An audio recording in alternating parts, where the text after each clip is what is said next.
Genesis, chapter 3, Old Testament, the fall. Now the serpent was more crafty than any other beast of the field that the Lord God had made. He said to the woman, "Did God actually say, 'You shall not eat of any tree in the garden'?"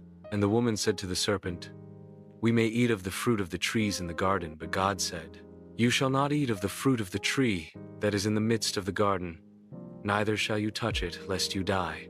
But the serpent said to the woman, 'You will not surely die, for God knows that when you eat of it, your eyes will be opened, and you will be like God, knowing good and evil.' So when the woman saw that the tree was good for food, and that it was a delight to the eyes, and that the tree was to be desired to make one wise, she took of its fruit and ate. And she also gave some to her husband who was with her, and he ate. Then the eyes of both were opened, and they knew that they were naked. And they sewed fig leaves together, and made themselves loincloths. And they heard the sound of the Lord God walking in the garden in the cool of the day. And the man and his wife hid themselves from the presence of the Lord God among the trees of the garden. But the Lord God called to the man, and said to him, "Where are you?" And he said, "I heard the sound of you in the garden, and I was afraid, because I was naked, and I hid myself." He said, "Who told you that you were naked? Have you eaten of the tree of which I commanded you not to eat?" The man said, "The woman whom you gave to be with me, she gave me fruit of the tree, and I ate." Then the Lord God said to the woman, "What is this that you have done?" The woman said, "The serpent deceived me, and I ate." The Lord God said to the serpent, "Because you have done this, cursed are you above all livestock and above all beasts of the field. On your belly you shall go, and dust you shall eat all the days of your life. I will put enmity between you and the woman, and between your offspring and her offspring.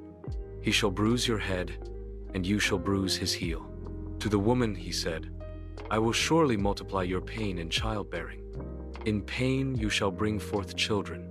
Your desire shall be for your husband, and he shall rule over you." And to Adam he said, "Because you have listened to the voice of your wife, and have eaten of the tree of which I commanded you, you shall not eat of it. Cursed is the ground because of you. In pain you shall eat of it all the days of your life. Thorns and thistles it shall bring forth for you, and you shall eat the plants of the field. By the sweat of your face you shall eat bread, till you return to the ground, for out of it you were taken, for you are dust, and to dust you shall return." The man called his wife's name Eve, because she was the mother of all living. And the Lord God made for Adam and for his wife garments of skins and clothed them. Then the Lord God said, "Behold, the man has become like one of us in knowing good and evil. Now, lest he reach out his hand and take also of the tree of life and eat, and live forever." Therefore, the Lord God sent him out from the Garden of Eden to work the ground from which he was taken. He drove out the man, and at the east of the Garden of Eden he placed the cherubim and a flaming sword that turned every way to guard the way to the tree of life.